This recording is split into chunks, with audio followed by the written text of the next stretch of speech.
मौसम का अहवाल बताएं आपको। मुल्क में कहीं बर्फबारी, कहीं बारिश, कहीं ठंड। इस दौर में 4 रोज बाद बर्फबारी थम गई है। हुंजा में 2 दिन के वक्फे के बाद बर्फबारी फिर शुरू हो गई है। मरी में भी सयाहों ने बर्फबारी के मजे लिए। एबटाबाद, मानसहरा, नारान, कागान, शुगरान में हल्की बर्फबारी हुई है। दीरबारा में लवारी टनल के अतराफ भी शदीद बर्फबारी हो रही है। हजारा डिवीजन में 2 रोज से जारी शदीद बारिश और बर्फबारी के बाद मौसम साफ और धूप निकल आई है। तहम शाहराह कागान, मरी, नथिया गली रोड और दीगर राब्ता सड़कों की बंदिश से आवाम को शदीद मुश्किलात का सामना है। हमारे इस इलाका गलियात में 2 फुट से ज्यादा बर्फ पड़ चुकी है और शहर से बिल्कुल रास्ता मुनक़ता। रोड 2 दिन से बंद है।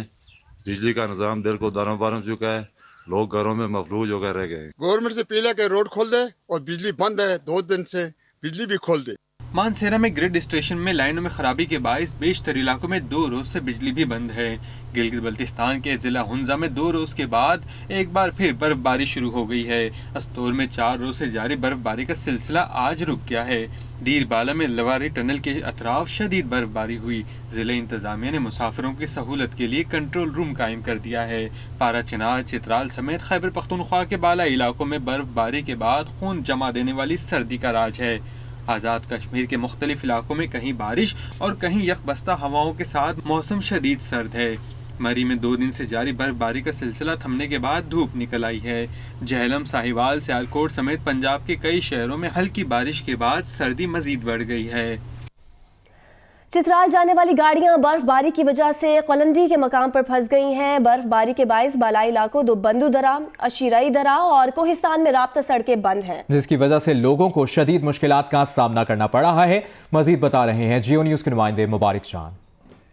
मैं कोलंडी के मकाम पे मौजूद हूँ और इस वक्त आप देख सकते हैं कि चतराल जाने वाली गाड़ियाँ यहाँ पे फंस होकर रह गए। शदीद बर्फबारी की वजह से यहाँ पे रोड मुकम्मल साफ नहीं की जा सकी है और इन्हें चेक का मौके भी है कि हम सफाई कर रहे हैं और बर्फबारी को हटा रहे हैं।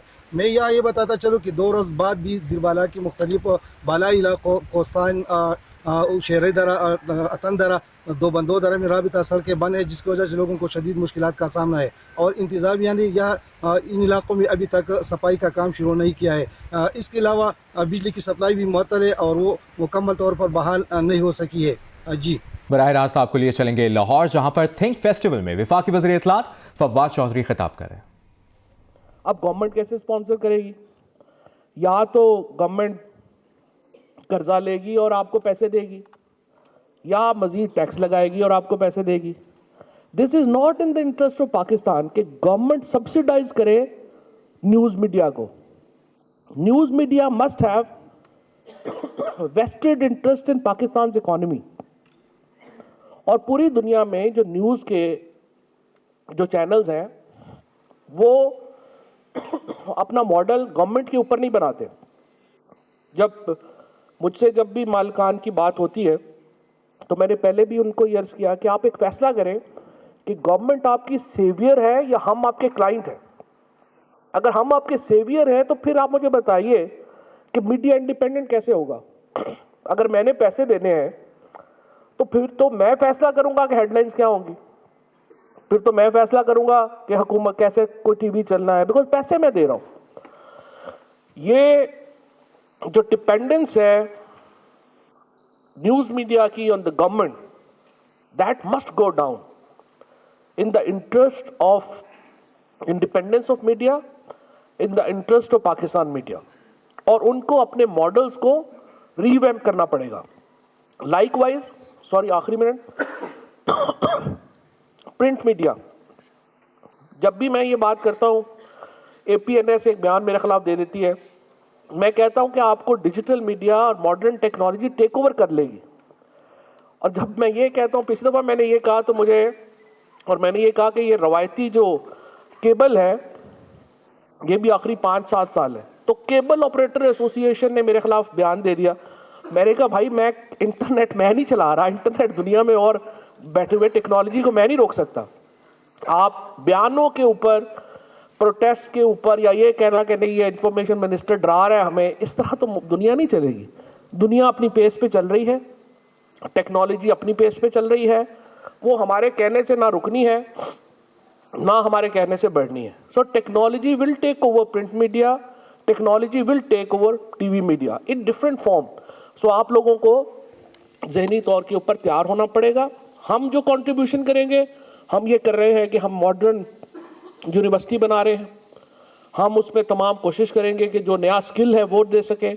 हम कोशिश करेंगे कि अपने जो बच्चे हैं उनको हम आहंग कर सकें मॉडर्न मीडिया ट्रेंड्स के साथ. This is what we can do and this is what we will do. Thank you very much. ठीक है, बहुत शुक्रिया फहद साहब. मैं फहद और वैस आप लोग पे आने से पहले एक्चुअली एक करेक्शन करना चाहूँगी. वैसे लाहौर में थिंक फेस्टिवल से वज़ीर इत्तलात फवाद चौधरी खिताब कर रहे थे.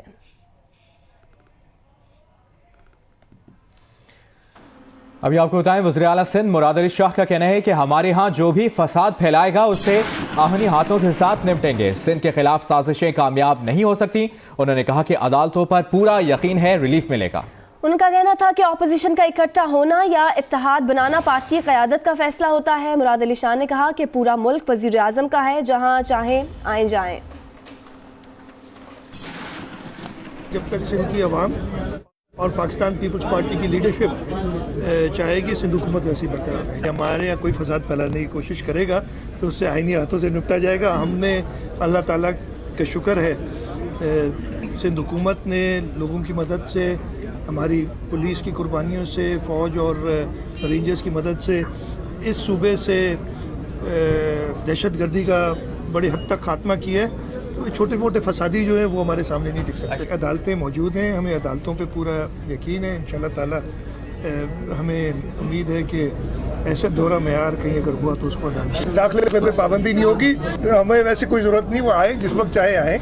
वो तो खुद ही आके टाइम दे के फिर नहीं आए, जब जाना चाहे आए. नून लीग के रहनुमा मुसद्दिक मलिक का कहना है कि कर्जों के बावजूद नून लीग ने मुल्क चलाया. अगर आप नहीं चला सकते तो हुकूमत छोड़ दे. मुसद्दिक मलिक का कहना था कि नून लीग ने तरक्की की रफ्तार 5.8% तक पर छोड़ी. उन्होंने कहा कि नून लीग के दौर में कर्ज हराम और इनका कर्ज हलाल है. हुकूमत की आमराना पॉलिसियों से लोग बेरोजगार हो रहे हैं. मैं ये भी समझता हूँ कि हुकूमत ने बेजा मुल्क के अंदर इंस्टेबिलिटी कर दी है. दुनिया का कोई मुल्क नहीं है जहाँ पर, आप मुझे बताइए कौन सा मुल्क है जहाँ पर 6 महीने में 3 बजट आए हों. जो इस वक्त आपके सामने मौजूदा सिचुएशन है कि हमने तरक्की की रफ्तार छोड़ी 5.8% पे और उम्मीद और टारगेट ये था कि 6.25% होगी. वो लोग कह रहे हैं 3 से 4% होगी, यानी आधे लोगों को नौकरियाँ मिलेंगी. हमने 5 साल, इन्होंने कहा कि हमने लोन्स लिए, हमने कर्जे लिए. अरे भाई, हमने तो आपको बताया है कि 11,000 मेगावाट तो बिजली लगाई है. हमने तो आपको बताया है कि 1.2 बिलियन के तो क्यूबिक फुट के तो हमने गैस के कारखाने लगाए हैं. आपने ये अपने मुंह से कहा कि हमने, और आपके मुताबिक हमने $26 बिलियन के 5 सालों में मंसूबे लगाए. यही कहा ना आपने कि हमने 26 बिलियन का लोन लिया 5 साल में, यानी $5 बिलियन हर साल. आपने 6 महीने में अपने मुंह से कहा हमने $11 बिलियन के लोन लिए और आपने तालियां बजाई. हमें कहा आपका लोन थू और ख़ुद आपने तालियां बजाई कि हमें 6 बिलियन मिल गए सऊदी अरब से. माशाल्लाह, वाह वाह, बहुत खूब. ये लोन हलाल है, वो हराम था.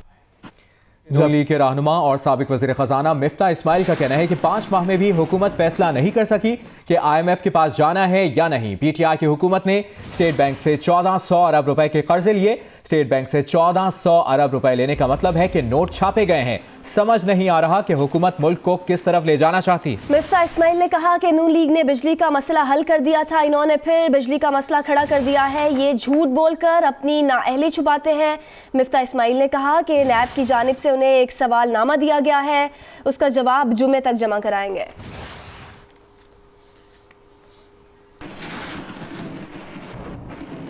इस्लामाबाद में पुलिस और ANF ने मुश्तरका कार्रवाई के दौरान मुनशियात के स्मगलर को गिरफ्तार कर लिया है. उसके कब्जे से करोड़ों रुपए मालियत की कोकेन बरामद हुई है.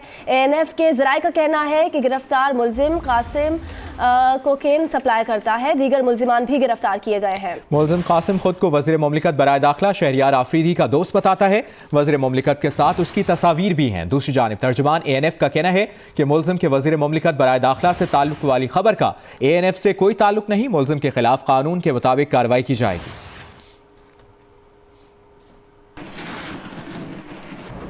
इसी मामले पर वज़ीर मुमलिकत बराए दाखिला शहरियार आफरीदी का कहना है कि चंद मुजरिमाना ज़हनियत के लोग उनके साथ तस्वीर बनाकर सोशल मीडिया पर डाल रहे हैं। मनशियात की रोकथाम के लिए सड़कों, बसों, मसाजिद में जाकर आगाही मुहिम चला रहा हूँ। दौरान मुहिम कोई मेरे साथ तस्वीर बनाकर इस्तेमाल कर रहा है तो इससे मेरा कोई ताल्लुक नहीं। वज़ीर मुमलिकत बराए दाखिला शहरियार आफरीदी की जियो न्यूज़ से गुफ्तगू बोले, उन्होंने इन लोगों पर हाथ डाला है, इसलिए ये लोग मेरी शोहरत को नुकसान पहुँचा रहे हैं। उनका और इमरान खान का विजन मुल्क को ड्रग फ्री बनाना है। लाहौर में 3 मुल्की कबड्डी सीरीज का आज आखिरी रोज है।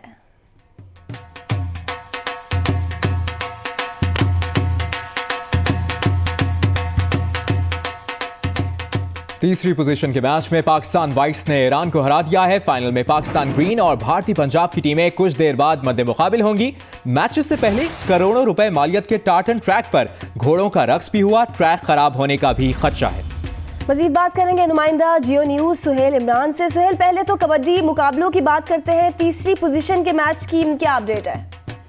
जी, अभी थोड़ी देर पहले खत्म हुआ है तीसरी पोजीशन का मैच था पाकिस्तान वाइट्स और ईरान की टीमों के दरमियान। खासा दिलचस्प ये मैच रहा। जाफी उन्हें अपनी ताकत का भरपूर मुजाहरा किया, जबकि शाही जो है वो अपने 2 पेज से महसूस हुए। यहाँ पर सैकड़ों की तादाद में तमाशाई आए हुए हैं पंजाब स्टेडियम में, और ये मैच जीत के साथ खत्म हुआ पाकिस्तान वाइट्स का, जिसने कामयाबी हासिल की 24 के मुकाबले में 31 पॉइंट से। और अभी कुछ ही देर के बाद भारतीय पंजाब और पाकिस्तान ग्रीन की टीमों के दरमियान इंटरनेशनल कबड्डी टाकरा का फाइनल खेला जाएगा। दोनों टीमें मैदान में आ चुकी हैं, कौमी तराना होगा और उसके बाद दोनों टीमों के दरमियान एक दिलचस्प मुकाबले की तवक्को की जा रही है।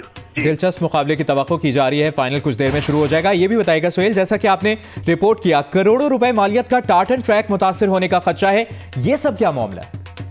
जी, डेफिनेट 2 साल के तवील इंतजार के बाद यहाँ पर पंजाब फुटबॉल स्टेडियम में जदीद टार्टन ट्रैक करोड़ों रुपए मालियत का बिछाया गया था, और अभी यहाँ पर कोई ऐसा मुकाबला भी नहीं हो सका है जब से ये बिछाया गया। अक्टूबर में इसकी तनकीब हुई थी यहाँ पर पंजाब स्टेडियम में, लेकिन आज बड़ी खुशाइद बात है कि एक बहुत बड़ा मुकाबला हो रहा है कबड्डी का। बड़े अरसे के बाद रवायती खेल देखने का मौका मिल रहा है, लेकिन स्पोर्ट्स बोर्ड पंजाब, जिसने खुद ही यहाँ पर करोड़ों रुपए मालियत का टार्टन ट्रैक बिछाया था और उसके हिफाजत के लिए कुछ भी इंतजाम नहीं किए गए थे। घोड़ों का रक्स यहाँ पर हमने देखा, यहाँ पर होता रहा। जो बकरियां खिलाड़ियों को चक्कर लगाने के लिए लाई गई थी, उनके पहिए भी टार्टन ट्रैक के ऊपर घूमते रहे। इसके साथ साथ ढोल की ताप पर रक्स करने के लिए कुछ फनकारों को यहाँ पर बुलाया गया था, और वो भी बिला झिझक टार्टन ट्रैक के ऊपर ही रक्स करते रहे, जिसकी वजह से जो करोड़ों रुपए मालियत का टार्टन ट्रैक है उसके खराब होने का खदशा यहाँ पैदा हो गया है। जी, बहुत शुक्रिया सुहेल इमरान, अपडेट कर रहे थे आप।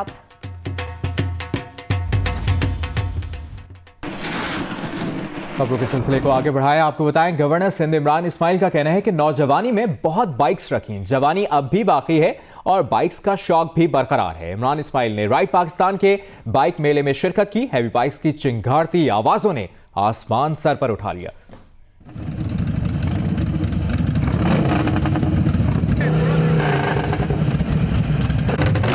कराची में राइड पाकिस्तान के तहत क्लिफ्टन में सजाए गए बाइक मेले में महंगी और भारी मोटरसाइकिलों ने सबकी तवज्जो खींच ली। बाइकर्स कहते हैं कि ये शौक पाकिस्तान में परवान चढ़ रहा है। गवर्नर सिंध इमरान इस्माइल भी पहुंचे। उन्होंने बाइक स्टार्ट करके बाइकर्स की हौसला अफजाई की। उनका कहना था कि उन्होंने जवानी में बहुत बाइक चलाई और जख्मी भी हुए। अस्सलाम वालेकुम, मैं हूं अलीना फारूक शेख और आप देख रहे हैं जियो न्यूज़। मजीद वीडियोस और अपडेट्स के लिए अभी सब्सक्राइब का बटन क्लिक कीजिए और देखते रहिए जियो न्यूज़।